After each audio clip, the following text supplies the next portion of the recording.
ये जो क्वेश्चन है यहाँ पर देखिए, ये क्वेश्चन जो है क्लास 10th का है, मैथ्स का, चैप्टर का नाम रियल नंबर है। ठीक है, तो यहाँ पर हमें क्या निकालना, find the HCF and LCM of 12 and 18 by prime factorisation method. हमें यहाँ पर एचसीएफ और एलसीएम निकालना किसके बीच में, 12 और 18 के बीच में, किस मेथड से, बाय प्राइम फैक्टराइजेशन मेथड से। ठीक है, तो यहाँ पर चलिए हम इसका प्राइम फैक्टराइजेशन निकालते हैं। यहाँ पर 12 हो गया, तो प्राइम फैक्टराइजेशन निकालने के लिए यहाँ पर देखिए हम इसको जितने भी प्राइम नंबर्स है ना उससे हमें इसको डिवाइड करके देखना है। ठीक है, तो हमारे प्राइम नंबर्स क्या क्या है, प्राइम नंबर्स हम किसे कहते हैं, वो नंबर जो खुद अपने ही टेबल में आते हो। प्राइम नंबर किसे कहते हैं, देखिए यहाँ प्राइम बोल रहा है ना, तो प्राइम का मतलब समझ लीजिए वो नंबर जो सिर्फ अपने टेबल में आता है। जैसे 2 अपने ही टेबल में आता है और किसी टेबल में नहीं आएगा। 2 हो गया, 3 हो गया, 5 हो गया, 7 हो गया, 11 हो गया, 13 है। ठीक है, इस तरह से बहुत से नंबर होंगे। तो ये मैंने इतने शुरू के इतने नंबर मैंने प्राइम नंबर्स यहाँ पर लिख दिए हैं। ठीक है, तो अब हमें यहाँ पे प्राइम फैक्टराइजेशन मेथड से निकालना है ऐसे फैल से। तो पहले 12 का हम निकाल लेते हैं। तो ये देखिए 12 मैंने यहाँ लिख दिया। अब प्राइम नंबर देखिए 2 से शुरू करते हैं। ठीक है, सबसे शुरू वाले नंबर से स्टार्टिंग करेंगे। तो स्टार्टिंग 2 से करेंगे, तो ये 2 से कट जाएगा। आप देख सकते हैं 2 से कटेगा तो यहाँ पे क्या आएगा, 6 आएगा। ठीक है, अच्छा अब ये 6 आ गया, तो आप फिर देखिए कि क्या ये 2 से कट सकता है। तो यस, ये 2 से कट सकता है। तो 2 3 6, ठीक है, ये कट गया। ठीक है, अब यहाँ पे देखिए ये अब 2 के, अब ये 3 जो है तो 2 के टेबल 2 से तो नहीं कटेगा ये, तो ये किससे जाएगा, अब 2 वाला नंबर आप छोड़ दीजिए, 3 से स्टार्टिंग कीजिए। ठीक है, 2 वाले से तो जितना कटना था कट गया। ये प्राइमरी नंबर है, प्राइमरी नंबर से आपको देखना है। ठीक है, तो 2 से जितना कटना था कट गया। अब यहाँ पे देखिए 3 आ रहा है, तो ये 3 जो है 2 के टेबल में तो नहीं आएगा, तो ये तो 3 से ही कटेगा। तो 3 के यानी कि आप 3 से स्टार्टिंग कीजिए, तो 3 1 जा 3। ठीक है, तो यहाँ पर हमने देखा इसका जो प्राइम फैक्टराइजेशन हमने निकाला क्या आया, 2 इंटू 2 इंटू 3। तो यहाँ पर मैं लिख देती हूँ 2 इंटू 2 इंटू 3। ठीक है, ये लिख दिया मैंने यहाँ पर। ठीक है, और अगर इसको हम पावर में लिखना चाहे 12 को, इसको पावर में भी लिख सकते हैं। आप यहाँ पे देख सकते हैं कि जो 2 है, ठीक है, 2 वो 2 जो है कितने बार आ रहा है, 2 बार आ रहा है। तो 2 बार आ रहा है तो यहाँ पे 2 स्क्वायर लिख सकते हैं। जैसे 2 बार 2 है तो यहाँ स्क्वायर लिख दीजिए। अगर यहाँ पे 3 2 होगा तो यहाँ पे 3 लिख दीजिए पावर उसका। तो इसको जस्ट मैंने शॉर्ट में लिख दिया है 2 का पावर 2। ठीक है, इंटू 3 अकेले है तो 3 है, तो यहाँ पर 3 ऐसे ही रहेगा। इसका पावर हम 1 लगा सकते हैं। आप चाहे 3 बोलिए, चाहे 3 का पावर 1 बोलिए, दोनों का मतलब एक ही है कि नहीं। 3 का पावर 1 का मतलब क्या है, एक ही बार 3 लिखना है, यही ना मतलब है। अगर यहाँ पर 2 रहेगा तो 2 बार 3 लिखना है। अगर यहाँ 1 है तो एक ही बार 3 लिखना है। एक बार 3 लिखना है मतलब कि वो 3 ही के बराबर है। तो जस्ट मैं अगर इसको 3 को पावर में लिखना चाहते हैं तो 3 का पावर 1 इसी तरह से तो लिखेंगे ना। ठीक है, हो गया। अच्छा, अब हमने 12 का निकाल लिया, अब हम 18 का निकालते हैं।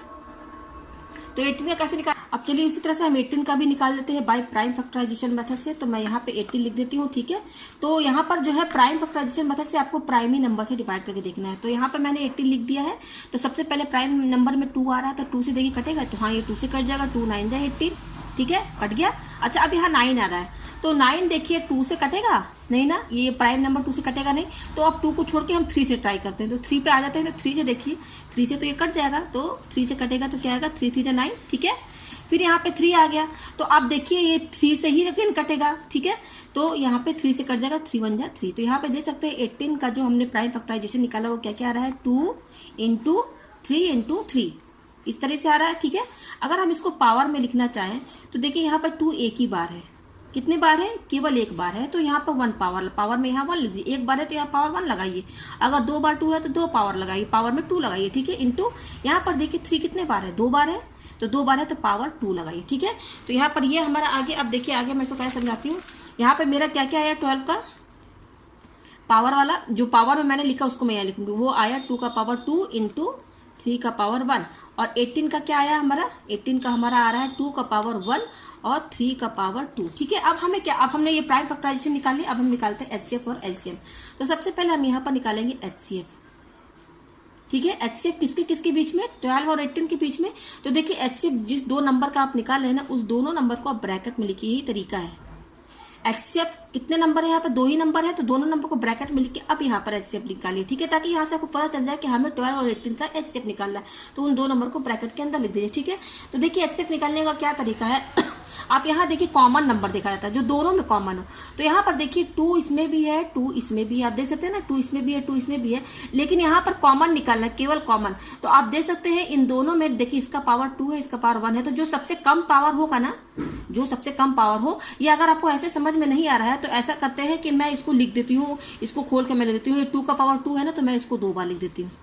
ठीक है ना, इस 2 को मैंने 2 बार लिख दिया, इंटू 3 इक्वल टू, इसको भी मैं ये एक बार है तो एक ही बार 2 रहेगा, इंटू यहाँ 3 2 बार है तो मैं 2 बार लिख देती हूँ। अब यहाँ से देखिए आप एचसीएफ निकालना आपके लिए आसान होगा। एचसीएफ मतलब आपको सिर्फ कॉमन निकालना है। तो देखिए यहाँ पर 2 कॉमन है, दोनों में 2 है, और यहाँ देखिए 3 भी दोनों में कॉमन है ना कॉमन। तो क्या निकला, 2 कॉमन है तो 2 ने एक ले लीजिए, और 3 कॉमन है 3 ले लीजिए। तो यहाँ पर कितना आया एचसीएफ हमारा 6 आया। कितना आया 6 आया। तो मैं इसको और अच्छे से ले लेती हूँ। एचसीएफ हमने किसका निकाला 12 और 18 का, वो कितना आया 6 आया। ठीक है, अब हम एलसीएम निकालते हैं। ठीक है, तो एलसीएम निकालने का तरीका है, देखिए एचसीएफ में जो कॉमन नंबर होते हैं उन्हीं को लिया जाता है। ठीक है, तो देखिए यहाँ पे मैंने कॉमन लेना था मुझे, तो मैंने यहाँ से देखिए इन सबको मैंने बिल्कुल लिख दिया था, 2 का पावर 2 था तो मैंने 2 बार लिख दिया था इस तरह के, ताकि यहाँ से कॉमन हम इजिली निकाल सके। तो एचसीएफ निकालना बहुत आसान होता है, सिर्फ कॉमन नंबर निकालते हैं। अब जब एलसीएम की बात आए ना, तो एलसीएम में ना पावर में सारे नंबर को, जैसे कि देखिए मैंने यहाँ पावर में भी लिखा है, आप देख सकते हैं ये पावर में भी लिखा है, और मैंने इसको पूरा उसको खोल के भी मैंने ओपन भी लिख दिया है कि 2 का पावर स्क्वायर, तो 2 इंटू 2 करके भी मैंने दोनों तरीके से यहाँ लिख दिया है। अब एलसीएम जब आपको निकालना हो ना, तो पावर वाले पे ध्यान दीजिएगा, जो पावर है तो इजिली आप निकाल सकते हैं। तो यहाँ पर देखिए, आप यहाँ देखिए कॉमन क्या है, दोनों में 2 है, 2 इसमें भी है, 2 इसमें भी है। ठीक है, तो दोनों में 2 है, लेकिन जिसका हाईएस्ट पावर होगा ना वही एलसीएम होगा। तो आप देख सकते हैं दोनों में 2 है, लेकिन हाईएस्ट पावर किसका है, इसका है, 2 है पावर हाईएस्ट, यहाँ 1 है यहाँ 2 है, तो पावर किसका हाईएस्ट है, जिसका पावर 2 है वही ज्यादा है। तो यहाँ पर एलसीएम में एक क्या आ जाएगा 2 का पावर 2। ठीक है, अच्छा ये हो गया। अब देखिए 3 भी दोनों में कॉमन है, 3 दोनों में कॉमन है, लेकिन हाईएस्ट पावर किसका है, आप देख सकते हैं ये हाईएस्ट पावर है, इसका पावर ज्यादा है, तो यहाँ पर 3 का पावर 2 हम लेंगे, तो यही एलसीएम हो जाएगा। एलसीएम यही होगा। अच्छा हाँ देखिए मैंने एलसीएम इसको अच्छे से नहीं लिखा। एलसीएम आपको लिखने का तरीका क्या है, एलसीएम ये तो आ गया है, लेकिन एलसीएम जिस 2 नंबर का आप एलसीएम निकाल रहे हैं उन दोनों नंबर को ब्रैकेट के अंदर लिख के तब अब यहाँ पर लिखिए 2 का पावर स्क्वायर और 3 का पावर स्क्वायर। तो आपको एलसीएम समझ में आ गया कि कॉमन जो है वो देखना है और जिसका हाईएस्ट पावर है वो नंबर लेना है। तो यहाँ पर 2 का हाईएस्ट पावर ये है, 2 का पावर 2 तो मैंने लिख दिया, और इसमें देखिए 3 कॉमन है और 3 का लेकिन हाईएस्ट पावर क्या है, ये है 3 का पावर 2 तो मैंने यहाँ लिख दिया। तो इसको सॉल्व कीजिए, 2 का पावर 2 है तो इसको 2 बार लिख दीजिए, और 3 का पावर 2 है तो इसको 2 बार लिख दीजिए। तो 2 2 जा 4, ये 4 हो गया, और 3 3 जा 9, 4 9 जा 36। तो यहाँ पर एलसीएम हमारा क्या आया 12 और 18 का, वो आया 36। ठीक है, और एचसीएफ क्या आया 12 और 18 का, ठीक है वो क्या आया 6 आया। तो यहाँ पर देखिए मैंने एचसीएफ और एलसीएम निकाल दिया। ठीक है, बहुत इजी वे में, इजी तरीका है निकालने का। अब मैं यहाँ पर आपको एक्चुअल मीनिंग बताऊंगी कि ये जो एलसीएम 36 आया ये क्या बता रहा है, और ये जो एचसीएफ आ रहा है वो क्या बता रहा है। तो सबसे पहले हम एलसीएम की शुरुआत करते हैं। ठीक है, तो देखिए मैं एलसीएम से बताती हूँ। एलसीएम का मतलब क्या होता है, एलसीएम का मतलब होता है, ये एलसीएम का लीस्ट कॉमन मल्टीपल। ठीक है, लीस्ट कॉमन मल्टीपल। तो ये एलसीएम 12 18 का ये 36 जा रहा है, ये क्या बता रहा है, ये बता रहा है कि 12 और 18 का जो टेबल है ना, 12 और 18 का, इन दोनों टेबल में 36 ही एक कॉमन नंबर है जो कि सबसे लीस्ट है। मतलब 12 और 18 में यही एक नंबर है जो कॉमन है। कॉमन और भी इन दोनों टेबल में होंगे, लेकिन वो इससे ज्यादा होंगे नंबर में, मतलब 36 से ज्यादा होंगे। हमें 12 और 18 के टेबल में वो कॉमन देखना है मल्टीपल जो कि सबसे लीस्ट हो, स्मॉलेस्ट नंबर हो। तो मैं देखिए यहाँ पर समझाने के लिए 12 और 18 का टेबल मैंने यहाँ लिख दिया है, ये देखिए मैंने पूरा लिख दिया यहाँ पर। अब देखिए कॉमन क्या क्या आ रहा है, देखिए 36 इसमें भी है, 36 इसमें भी है। ठीक है, दोनों में कॉमन है ना। लीस्ट कॉमन मल्टीपल, तो कॉमन मल्टीपल पे समझ लीजिए जो जो कॉमन मल्टीपल है, जैसे कॉमन मल्टीपल बोला, जो जो कॉमन मल्टीपल है वो देख लीजिए। 36 भी है, अच्छा और क्या दिख रहा है 72 इसमें भी है, 72 इसमें भी है। ठीक है, और क्या दिख रहा है 108 इसमें भी है, इसमें भी। तो आप देख सकते हैं यहाँ पर 3 कॉमन मल्टीपल आ रहे हैं, 36 दोनों में है, 72 भी दोनों में है, 108 भी दोनों में है।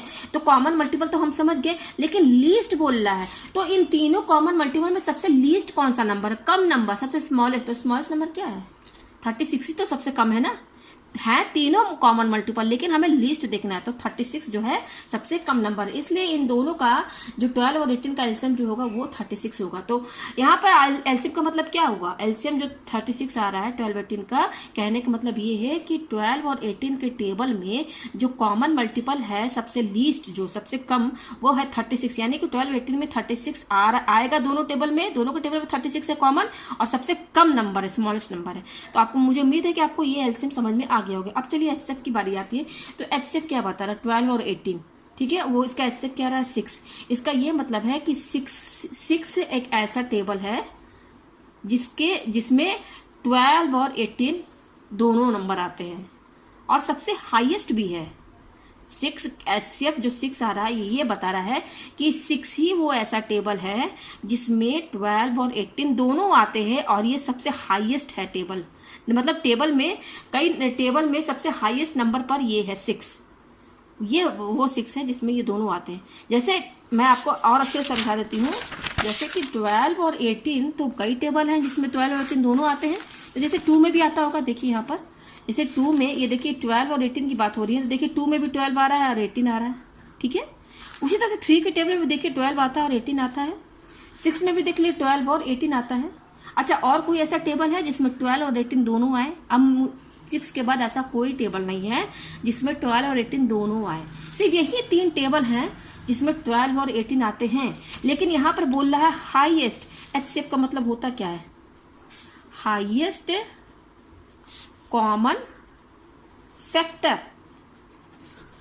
Highest common factor, common factor मतलब कि आप देखिए यहाँ पर कॉमन फैक्टर में तो 2 भी है, 3 भी है, 6 भी है, ठीक है।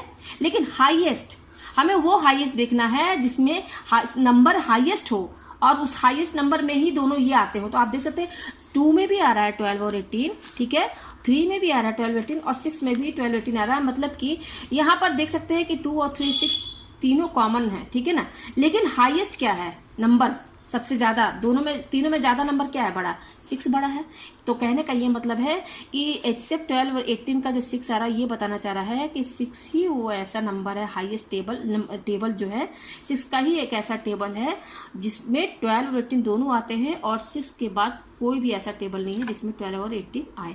तो मुझे उम्मीद है कि आपको ये वीडियो बहुत अच्छे से समझ में आ गया होगा। मैंने यहाँ पर LCM और HCF का एक्चुअल मीनिंग भी आपको बता दिया है कि क्या बताना चाह रहा है, पूरा मैंने डिटेल यहाँ बता दिया है। अगर आपको ना समझ में आए तो मुझे कमेंट सेक्शन में ज़रूर बताएं।